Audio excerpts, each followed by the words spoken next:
একদিন বাজারে গিয়েছিলেন, রমজান মাসে বাজারে গিয়েছিলেন বাজার করার জন্য।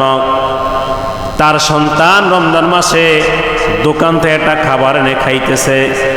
অমনি করে ওই সন্তানকে তার বাবা তার ঘাড়ের মধ্যে একটা চড় কষে দিল আর বলল, বাবা তুমি আমাকে কেন মারছ? ওই অগ্নি পূজক তার সন্তানকে জবাব দেয়, তুমি কি জানো না এটা মুসলমানদের রমজান মাস চলতেছে, এই রমজান মাসকে তুমি কেন সম্মান করলা না? সন্তান বলতেছে, বাবা তুমিও তো রমজান মাসে দিনের বেলা ভাত খাও, খানা খাও। সেই অগ্নি পূজক বলতেছে, ও আমার সন্তান, আমি যদিও খাবার খাই, আমি তো ঘরের মধ্যে খাবার খাই, কিন্তু আমি তো রাস্তাঘাটে দোকানে কোনো খাবার খাই না, কোনো কিছুই খাই না। কারণ আমি জানি এটা হলো মুসলমানের রমজান মাস, এটা হলো সম্মানিত মাস। এই সম্মানটা করার কারণে কিতাবের মধ্যে আসছে, ওই যখন হিন্দুটা মারা গেল, ওই অগ্নিপূজকটা মারা গেল, তাকে কোনো এক আল্লাহর ওলি স্বপ্নে দেখলো, দেখতেছে ওই বান্দা জান্নাতের মধ্যে। যেরকম সুবহানাল্লাহ। ওই অগ্নিপূজককে প্রশ্ন করল, হে অগ্নিপূজক, তুমি দেখতে আল্লাহ নাফরমান বান্দা, তুমি তো সিজদা করো, অগ্নিপূজককে তুমি সিজদা করো, তুমি কিভাবে জান্নাতে গেলা? অগ্নিপূজক বলে, আমি যখন রমজান মাস আসতো তখন আমি রমজান মাসকে সম্মান করতাম, ইজ্জত করতাম। এই ইজ্জত করার কারণে আল্লাহ পাক রব্বুল আলামিন ঈমান নামক সম্পদ দান করেছেন। শুধু তাই নয়, আমাকে সম্মান করে তিনি আমাকে জান্নাত দিয়ে দিয়েছেন। এই কারণে রমজান মাসকে সম্মান করতে হবে। একজন হিন্দু ব্যক্তি, একজন অগ্নি পূজক যদি রমজান মাসকে সম্মান করে জান্নাতে যাইতে পারে, আর আমরা মুসলমান সম্মান করলে অবশ্যই আল্লাহ পাক রব্বুল আলামিন আমাদের সম্মান বাড়ায় দিবেন। শুধু সম্মান বাড়ায় দিবেন না, উনি আমাদেরকে জান্নাত দিবেন। হাদিসের মধ্যে আছে, যখন রমজান মাস চালু হয়ে যায়, আল্লাহ রব্বুল আলামিন রমজানে প্রতিদিন 10 লক্ষ মানুষকে জাহান্নাম থেকে মুক্তি দেয়। এবং শুধু 10 লক্ষ নয়, রমজানের শেষ দিন আল্লাহ পাক রব্বুল আলামিন 29 দিন উনি যা মুক্তি দিয়েছেন তার থেকে দ্বিগুণ ওই দিন মুক্তি দিয়া দেয়। তাহলে মোট 3 কোটি আর হলো 3 কোটি, কয় কোটি? 6 কোটি মানুষকে আল্লাহ রব্বুল আলামিন জাহান্নাম থেকে মুক্তি দিয়া দেয়। সুবহানাল্লাহ। এই জাহান্নাম থেকে মানুষকে মুক্তি দিয়া দেয় একমাত্র কিসের কারণে? রমজান মাসের সম্মানের কারণে, রমজান মাসের বরকতের কারণে। রমজান মাস এত দাম, যেই ব্যক্তি এই রমজান মাসকে দাম দিয়েছে, সম্মান করেছে, আমার মালিক ওই বান্দাকে সম্মান করেছেন। আর যেই ব্যক্তি এই রমজান মাসকে সম্মান করে নাই, দিনের বেলা দোকানপাটে খানা খাইছে, চা খাইছে, গাঁজা খাইছে, মদ খাইছে, এই সব কিছু করেছে, আল্লাহ রব্বুল আলামিন ওই বান্দাকে জাহান্নাম থেকে কখনো মুক্তি দিবেন না। এই কারণে এই রমজান মাসটা যেহেতু চলে যাইতেছে, আর কয়দিন, সামান্য কয়দিন, আমাদের কাছে আলহামদুলিল্লাহ রোজা অনেক ভালো লাগে, কোনো কষ্ট অনুভূত হয় না। কোনো কষ্ট কি হয় না? কার নামে গীবতও বলি না, ছগলখড়িও করি না, জিনা ব্যভিচারিও করি না, মদও খাই না, গাঞ্জাও খাই না, ইয়াবা ট্যাবলেটও খাই না, কোনো কষ্টও লাগে না, কোনো কি লাগে না, কষ্টও লাগে না। আল্লাহ রাব্বুল আলামিন বলেন, যেই বান্দা বান্দিরা প্রকৃতপক্ষে রমজানের রোজা থাকবে আমার আল্লাহকে রাজি খুশি করার জন্য, ওই বান্দার কাছে কখনো কোনো কষ্ট লাগবে না, কোনো কিছুই হবে না। তার কাছে মনে হয় এমনি সাধারণ চলবে, সাধারণ হয়ে যাবে। এই কারণে এই রমজান মাসটা বেশি বেশি কি করতে হবে? ইবাদত করতে হবে। আমার আল্লাহ বলেন, যেই মানুষটা রমজান মাসে আল্লাহকে রাজি খুশি করার জন্য ইবাদত করবে, আল্লাহকে রাজি খুশি করার জন্য, সন্তুষ্ট করার জন্য ইবাদত করবে, আল্লাহ রাব্বুল আলামিন ওই বান্দার অতীতের সমস্ত গুনাহগুলি মাফ করে দিবেন। এই কারণে রমজান মাসটা কিসের মাস? ইবাদতের মাস। রমজান মাসে ইবাদত বেশি বেশি করা লাগবে। রমজান মাসে আল্লাহকে বেশি বেশি ডাকতে হবে। রমজান মাসে তাহাজ্জুদ পড়তে হবে। রমজান মাসে কোরআন শরীফ তেলাওয়াত করতে হবে। রমজান মাসে বেশি বেশি তাসবিহ আদায় করতে হবে। যেই বান্দা এই রমজান মাসে বেশি বেশি ইবাদত করবে, বেশি বেশি আমার আল্লাহকে ডাকবে, আমার আল্লাহ বলেন আমি আল্লাহ রাব্বুল আলামিন ওই বান্দাকে এই ইবাদত করার কারণে, আমার দাসত্ব করার কারণে আমি আল্লাহ ওই বান্দাকে মাফ করে দিব। ইবাদত দ্বারা নিজের আমলকে সঠিক করতে হবে, নিজের আমল সঠিক করতে হবে। যদি নিজের আমল সঠিক করা না যায় তাহলে আমাদের কোনো লাভ হবে না। রমজান মাসে আল্লাহ নবীর সুন্নতকে আঁকড়ে ধরতে হবে, সুন্নতকে ভালোভাবে আঁকড়ে ধরতে হবে, অন্তত দাড়িগুলি রাখতে হবে। রমজান মাসে অন্তত রমজান উসিলা দাড়িগুলি ফালানো যাবে না। কোন এক কই বলেন তু কুজা ও সুন্নতে আহমদ কুজা বা মুহাম্মদ কাইবুয়াদন সে বত্তুরা, বা মুহাম্মদ কাইবুয়াদন সে বত্তুরা কারে শাইতা মি কুনি নামত ওয়ালি, কারে শাইতা মি কুনি নামত ওয়ালি গরওয়ালি লস্তে লানত বরওয়ালি, গরওয়ালি লস্তে লানত বরওয়ালি। আল্লাহ নবী বলেন যে ব্যক্তি আমার সুন্নতকে আঁকড়ে ধরবে, যে ব্যক্তি আমার সুন্নতকে মুহাব্বত করবে, ওই বান্দাটা আমার সঙ্গে জান্নাতে যাবে এবং ওই বান্দার জান্নাতের জিম্মাদার আমি রাসূল হয়ে গেলাম। আর যে ব্যক্তি আমার সুন্নতকে আঁকড়ে ধরল না, বরং নাফরমানি করল, মান আতানি ফাকাদ আতাল্লাহ ওয়া মান আসানি ফাকাদ আসাল্লাহ। আল্লাহ নবী বলেন যেই ব্যক্তি নাকি আমার সুন্নতকে মুহাব্বত করলো সেই জন্য আমাকে মুহাব্বত করলো, আর যেই ব্যক্তি আমাকে মুহাব্বত করলো সেই জন্য রাসূলকেই আল্লাহকে মুহাব্বত করলো, আর যেই ব্যক্তি আমার সুন্নতকে আঁকড়ে ধরলো না, আমার নাফরমানি করলো, সেই জন্য স্বয়ং আল্লাহর নাফরমানি করলো। তাহলে সুন্নতকে অন্তত আঁকড়ে ধরতে হবে। অন্তত এই রমজান মাসটাকে উসিলা করে এই দাড়িগুলি কি করতে হবে? রাখতে হবে। দাড়ি রাখা হলো ওয়াজিব, সুন্নতে মুআক্কাদা। সুন্নতে মুআক্কাদা হলো ওয়াজিবের সমতুল্য। ওয়াজিবের কি? ওয়াজিবের সমতুল্য। এই দাড়ির মধ্যে ফেরেশতা থাকে।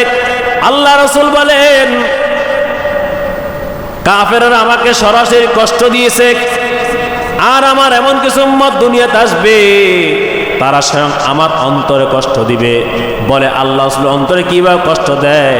বলে যে ব্যক্তি ধাড়িকে কি করে হুর লাগা দাঁড়িয়ে চাষে, ওই ব্যক্তির জন্য স্বয়ং আমার নবী অন্তরে কষ্ট দিতেছে। এই কারণে রাসূলের সুন্নত রাখতে হবে। কি করতে হবে? সুন্নতকে রাখতে হবে। দাড়ি লম্বা করতে হবে, মোস্তে খাটো করতে হবে।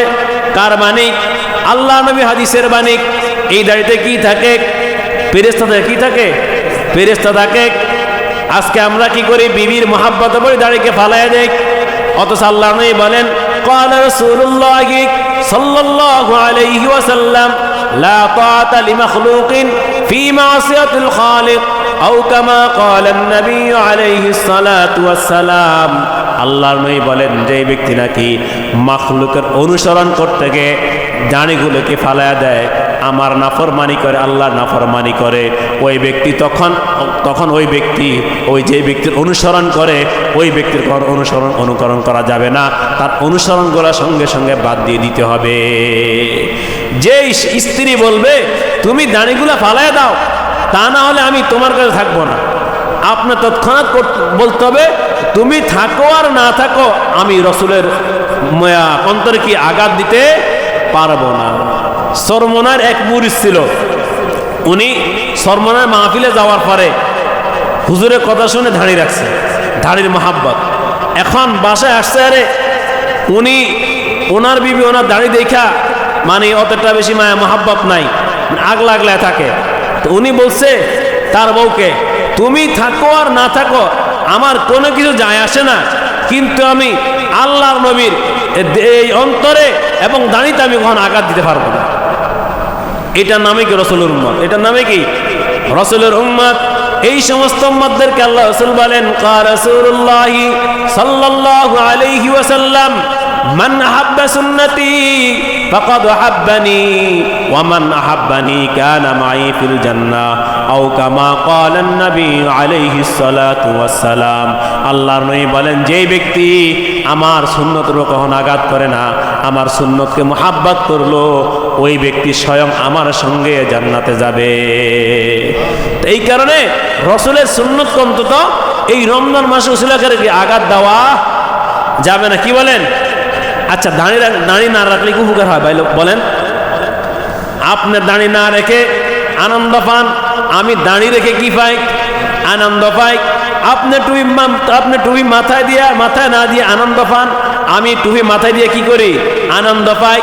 আপনি আল্লাহ রাসূলের সুন্নত না পালন করে আনন্দ পান, আর আমি আল্লাহ রাসূলের সুন্নত রেখে আমি কি আনন্দ পাই? আপনি জুব্বা না পরে কষ্ট পান, আনন্দ পান না, আর আমি আল্লাহ রাসূলের সুন্নত জুব্বা পরে আমি কি পাই? আনন্দ পাই। তাহলে রাসূলের সুন্নতের মধ্যে আনন্দ, বলেন রাসূলের সুন্নতের মধ্যে কি আনন্দ? কেউ দাঁড়িয়ে রেখে মজা পায়, কেউ দাঁড়িয়ে না রেখে কি পায়? মজা পায়।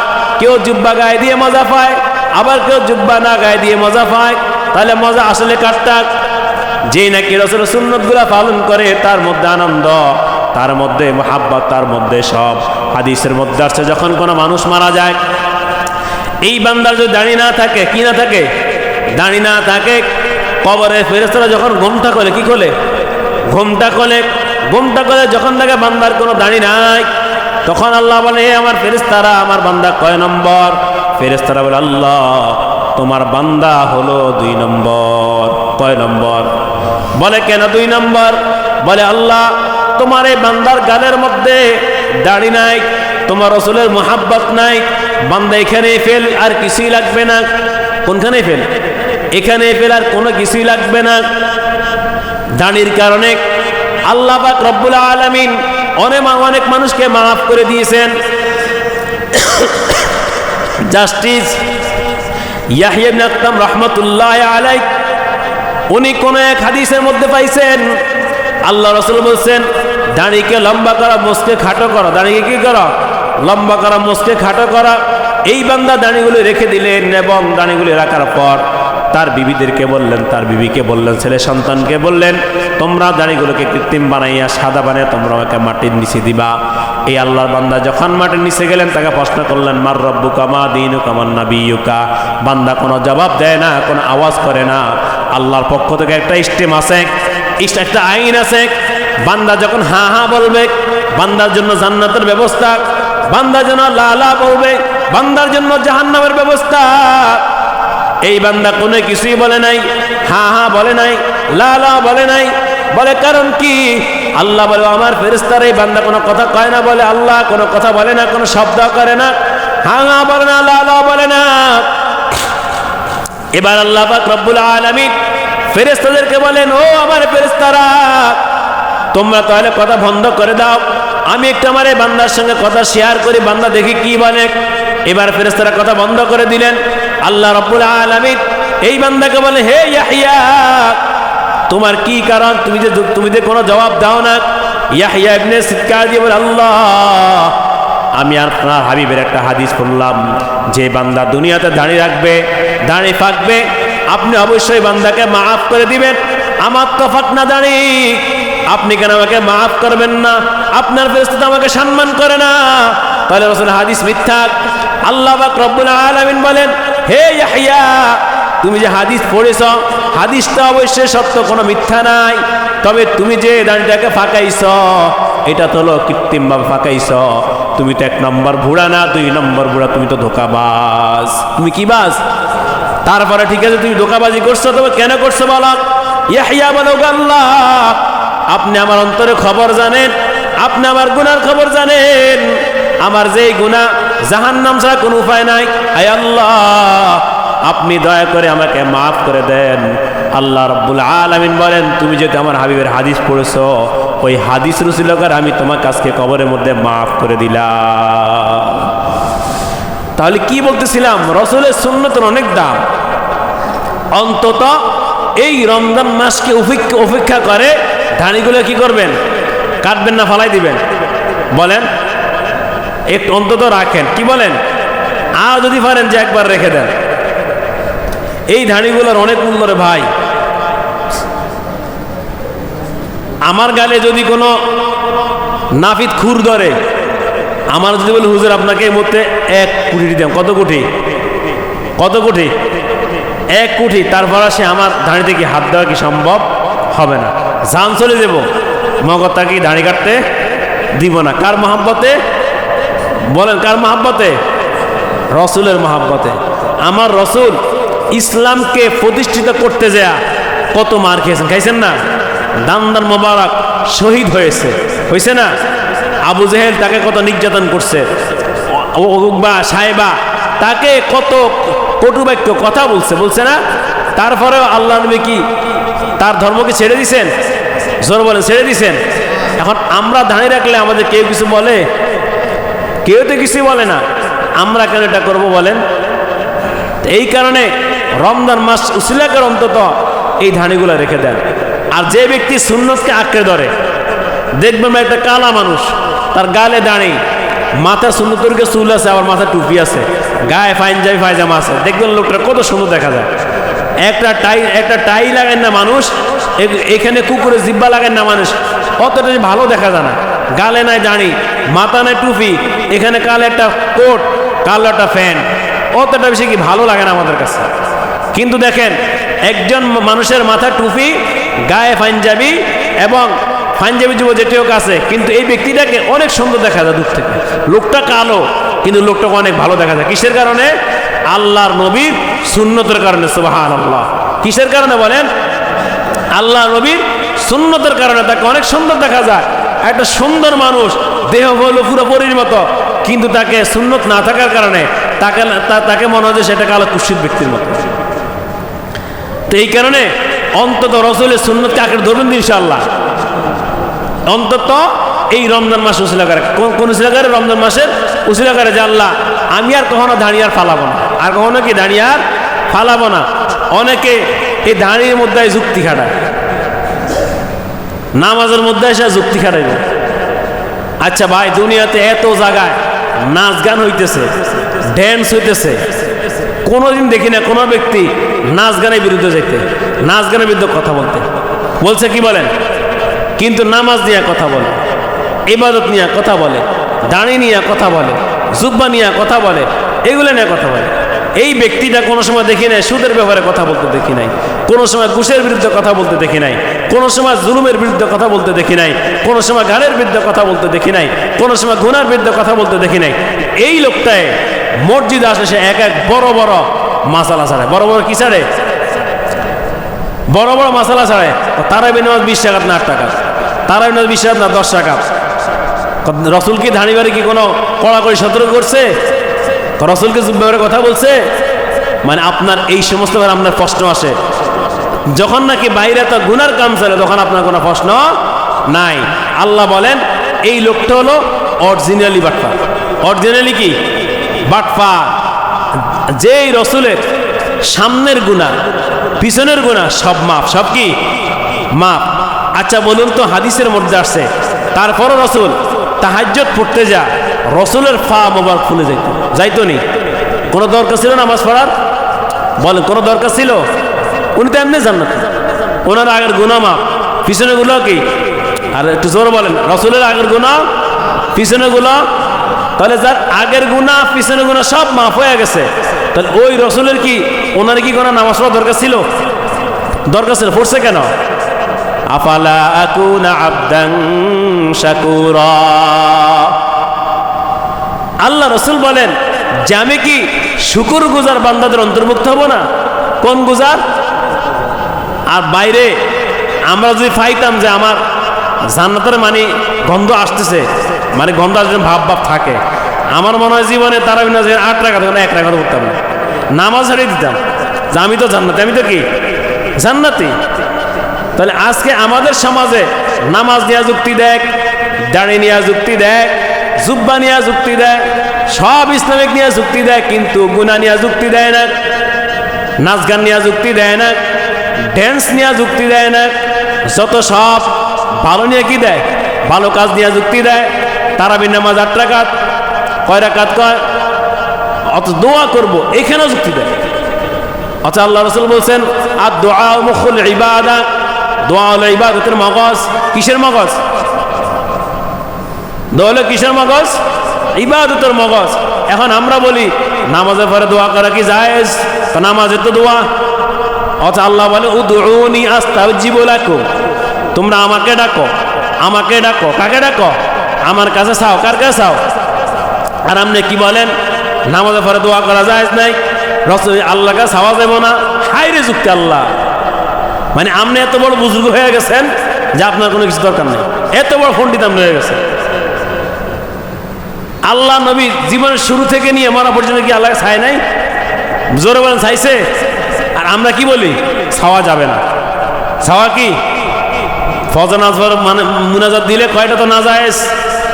এটা কি দাঁড়ি না রাখা না যায়? হ্যাঁ, আপনার কাছে, আপনার কাছে দোয়া করা না জায়েজ, দাঁড়ি না রাখা যায় নাকি? বলেন না, কথা বলেন। আপনার যুক্তি। নামাজ 8 রাকাত পড়া জায়েজ, 20 রাকাত পড়া জায়েজ নাই, আপনার কাছে জুব্বা পড়ানো জায়েজ। এত পণ্ডিত, এত বাটপার ইসলামের মধ্যে সে যুক্তি দেয়, তার মতো বড় শয়তান আর কেউ নাই। সে হলো ধোঁকাবাজ। সে কি বাজ? ধোঁকাবাজ। যারা ইসলাম নিয়ে যুক্তি দিবে, ইসলাম কোনো যুক্তি দ্বারা চলে না। কি দ্বারা চলে না? ইসলাম কোনো যুক্তি দ্বারা চলে না। ইসলাম চলবে কোরআন ও হাদিস দ্বারা। কি দ্বারা চলবে? কোরআন ও হাদিস দ্বারা চলবে। কখনো এইসব ব্যাপারে এসে যুক্তি দিয়েন না। নামাজ আপনি পড়েন না, সেটা আপনার ব্যাপার। আপনি পড়েন না, আরেকজনকে যে আপনি নষ্ট করতেছেন। কি করতেছেন? এই লোকটা তাহাজ্জুদ পড়ে, মনে করেন 8 রাকাত 12 রাকাত 10 রাকাত পড়তেছে, আমরা বলি এই বেটা তুই 2 রাকাত পড়। মানে তাকে এইবার থেকে আপনি কি করলেন? দূরে সরা নিয়ে আসলেন। দূরে সরে কি করলেন? নিয়ে আসলেন। অথচ আল্লাহ তাআলা বলছে তোমরা ইবাদত করো। তোমরা কি করো? ইবাদত করো। আমরা তাদেরকে ইবাদত থেকে দূরে নিয়ে আসতেছি। আমার মসজিদে যে অনেকে দেয়, তারাই পড়ে 8 রাত পরে তারা চলে যায়। তারা এত বড় বুজুর্গ হয়ে গেছে রে ভাই, এত বড় আল্লাহর ওলি হয়ে গেছে। আমার মসজিদ থেকে বের হইতে মন চায় না, বিশ্বাস করেন। এই যে তারাই পড়তেছি, যদি বলে যে 100 রাকাত, হ্যাঁ আমি পারবো। এত ভালো লাগে, এত শান্তি লাগে, মানে শয়তান আমার ধরতে পারে না। আর আমরা যারা 8 রাকাত 10 রাত পড়ি বাইরে যান, মানে শয়তান ফিল বিলায় বাইরে ফতুয়া দে 8 রাকাত পড়া যায়, 20 রাত পড়া যায়। বাইরে কেন? কি যে আপনি হাদিসটা মানেন, কি যে আপনি হাদিসটা আমল করেন। যদি ধরি একটা হাদিসের আমরা আমল নাই। কয়টা হাদিস? একটা হাদিসের কি আপনার সঠিক মতো আমল নাই। অথচ আপনি সেই ব্যক্তিটাই আয়েশা যুক্তি দিতেছেন, আর দলিল দেন। ডক্টর জাকির নায়ক, অমুক তমুক বড় বড় হুজুর দলিল দেন, সৌদি আরব দলিল দেন। আচ্ছা ভাই বলেন, আপনার একটা জায়গা আছে, মুখে বললে হবে না আপনার অরিজিনালি দলিল লাগবে? জোরে বলেন, তোর কি লাগবে? আপনি এই মসজিদের মুসলিমের কাছে এসে বলেন এই মসজিদটা আমার, মুখে বলছেন। এখন কমিটি যদি বলে যে আপনি একটা দলিল দেন, দলিল যদি দেখাইতে না পারেন, তখন এটা কি আপনার হবে? এটা আপনার হইতে হলে কি হবে? এখন আপনি আব্দুর রাজ্জাক বিন ইউসুফ, ওই জাকির নায়ক, মক্কা মদিনা, অমুক তমুক দলিল দেখানোর লাভ আছে? দলিল দেখাই দেবো কি? কোরআন ও হাদিস। দলিল কি? কোরআন ও হাদিস দিয়ে আপনি যুক্তি দেখাইতে হবে। আপনি নিজের যুক্তি দিয়ে কখনো কাজ হবে না। তো এই কারণে বলি ভাই, মানুষকে কখনো এই বাত থেকে গাফেল করবেন না। মানুষ এই বাতকে আমল করুক। আপনার একজনের কারণে যদি 10টা মানুষ এই আমল থেকে দূরে সরে যায়, কসম আল্লাহর, হাসরের ময়দানে এটার জন্য আপনি সাজা ভোগ করতে হবে। আপনি কি ভোগ করতে হবে? জোরে বলেন, সাজা অবশ্যই ভোগ করা লাগবে। আপনি পড়েন না পড়েন, আপনার ব্যাপার। আপনি দাঁড়িয়ে রাখেন না, সেটা আপনার ব্যাপার। আপনি জুব্বা গায়ে দেন, সেটা আপনার ব্যাপার। কিন্তু আপনি পড়েন নাই, অন্যকে আবার এসে ধোঁকা দিতেছেন, ইবাদত থেকে গাফেল করতেছেন, সেটার জন্য আপনি আল্লাহর কাছে জবাব করতেই হবে, এবং কি সাজা ভোগ করতে হবে। বলেন কি করতে হবে? যেই ফতুয়া দেয়, ওই ফতুয়া যদি ভুল হয়ে যায়, তাহলে যেই ব্যক্তি এই ফতুয়া শুনে আমল করছে, যা গুনাহ হবে, সমস্ত গুনাহ যে ফতুয়া দিয়ে তার উপরে বর্তাবে, তার উপরে যাবে। সাবধান। সাধারণ মানুষটা ফতুয়া দেওয়া নিষেধ, মাসালা দেওয়া নিষেধ, এবং আলেম, যারা আলেম তাদের জন্য মাসালা দেওয়া নিষেধ, ফতুয়া দেওয়া নিষেধ। যিনি মুফতি গ্রহণযোগ্য, সব মুফতি না, গ্রহণযোগ্য, গ্র্যান্টেড মুফতি, যাদের অল ইন অল এলেম আছে, সব দিকে এলেম আছে, তার একমাত্র বুঝে শুনে ফতুয়া দিবে, সমাধান দিবে। আমি আর আপনি বাস ফটল গেটটা মাসলা বাইর করে দেবেন, এই এটা তো না জায়েজ, এই এটা তো জায়েজ। আপনি কত ভাই বড় মুফতি সাহেব হয়ে গেছে। ইসলাম কি এতই সহজ? জোরে বলেন, এতই সহজ? একজন বলে হুজুর আমি আজকে 5 বছর এগুলো নিয়ে রিসার্চ করি। কয় বছর? তা আমি বললাম আমি আজকে 30 বছর নিয়ে রিসার্চ করি, তারপরে বুঝি না। 5 বছর রিসার্চ করে সে সব বুঝে গেছে, আর আমি 30 বছর রিসার্চ করে আমি এখনো কিছুই বুঝি না। চিন্তা করছেন এটা কার যুক্তি? শয়তানের। কার যুক্তি? জোরে বলেন, কার যুক্তি? শয়তানের যুক্তি। এই কারণে বলি, নিজে আমল করেন না করে সেটা আপনার ব্যাপার, কিন্তু মানুষদেরকে আমল থেকে দূরে রাখবেন না। বলেন, মানুষদেরকে আমল থেকে দূরে রাখবেন না। যে ব্যক্তি মানুষদেরকে আমল থেকে দূরে রাখবে, মুনাজাত না জায়েজ, দোয়া করা যাবে না, তারাবি নামাজ বিশ্বাস পড়া যাবে না, নফল নামাজ পড়া যাবে না, উমুক পড়া যাবে না, দাঁড়িয়ে রাখা যাবে না, জুব্বা দেওয়া যাবে না, এই সমস্ত বাটফাইদ সাবধান থাকেন ভাই। আপনি আমল করেন আর না করে সেটা আপনার ব্যাপার, কিন্তু মানুষদের কখনো এই আমল থেকে দূরে রাখবেন। খেয়াল থাকুন ইনশাআল্লাহ। আপনার তারাই পড়েন 8 রাকাত, কোনো সমস্যা নেই, কোনো বাধা নাই। 10 কোনো বাধা নাই, 20 কোনো বাধা নাই। তবে মানুষদেরকে ক্ষতি করেন না, নষ্ট করেন না বলতে। আপনার দেখা দেখা আরেকটা মানুষ এখান থেকে চলে যাবে। এই ব্যক্তিটা 20 রাকাত নামাজ পড়তো, আপনার কাছে 16 রাকাত, 8 রাকাত, 10 রাকাত, বাদ বাকি 10 সব বাকি তার আমল নামা গেল না বাইরে হইলো? জোরে বলেন, গেল না বাইরে হইলো? তাহলে এটা কে নেবে? দায়িত্বটা আপনি নিতে হবে, কারণ উনি আপনাকে দেখে দেখে আপনার অনুসরণ করছে, এখানে অবস্থা। তো এই রমজান মাস আমলের মাস, বেশি বেশি আমল করবেন। দোয়া করা সম্পূর্ণ জায়েজ, আর দোয়া মুখুল ইবাদ, দোয়া হলো ইবাদতের মগজ, এটা স্পষ্ট বুখারীর হাদিস। যে যত বেশি দোয়া করবে আল্লাহ তাকে তত বেশি দিবে। আল্লাহ পাক রব্বুল আলামিন আমাদের সবাইকে এই রমজান মাসে বেশি বেশি আমল করার তৌফিক দান করেন। আর বলতেছিলাম, এই রমজান মাসে একটা হাদিস বলে শুরুতে, এই রমজান মাসে রোজা রাখা যে ব্যক্তি নাকি মিথ্যা কথা বলে, জিনা করে, মদ খায়, অর্থাৎ অন্য অন্য গুনাহে মারাত্মক গুনার কাজগুলি করে, আল্লাহ তাআলা কখনো তার রমজান রোজাকে কবুল করবেন না। নাউজুবিল্লাহ বলবেন না? কখনো কবুল করবেন না। যে ব্যক্তি রমজান মাসকে সম্মান করলো না, রমজান মাসে ভাত খায়, দিনের বেলায় রোজা রাখে না, নিজেও খায় আরেকজনও খাবায়, নিজেও খায় আরেকজনও খাবায়, এটা কি নেক হইল না গুনাহ হইল বলেন তো? এই রমজান মাসকে যে ব্যক্তি সম্মান করলো না, এই ব্যক্তির কোনো আমল আল্লাহ তাআলা কবুল করবেন না, কোনোদিনও কবুল করবেন না। রমজান মাসটা আল্লাহর দরবারে অনেক দামি মাস। এই রমজান মাসে কোরআন শরীফ নাজিল হয়েছে। আপনি আল্লাহকে ভয় করেন না, আপনি তো আল্লাহর ভয় নাই। আমরা দুনিয়াতে একটা মশার ভয়ে কোথায় ঢুকি? বলেন, কোথায় ঢুকি? সাধারণ একটা মশার ভয়ে আমরা মশারের মধ্যে ঢুকতে পারি, কিন্তু আমরা আল্লাহর ভয়ে আমরা আল্লাহর ঘর মসজিদ ঢুকতে পারি? জোরে বলে, মসজিদ ঢুকতে পারি? অথচ মশারা তৈরি করছে কে? ডায় জোরে বলে, কে তৈরি করছে? আল্লাহ তৈরি করছে। ওই আল্লাহ সৃষ্টি মশাকে আমরা ভয় করি, কিন্তু আমরা আল্লাহকে ভয় করি না। যদি কোনো মানুষ আল্লাহর ভয়ে, মশার ভয়ে যেরকম মশারের ভিতরে ঢুকে, আল্লাহর ভয়ে যদি কোনো মানুষ মসজিদে ঢুকতো, আল্লাহ পাক রব্বুল আলামিন ওই বান্দাকে মাফ করে দিতেন। সুবহানাল্লাহ। আল্লাহ পাক রব্বুল আলামিন আমাদের সবাইকে রমজান মাসে বেশি বেশি ইবাদতকে তৌফিক দান করেন। আমিন। আমা তৌফিক ইল্লা বিল্লাহ। যারা সুন্নত ফোনে সুন্নত আদায় করেন।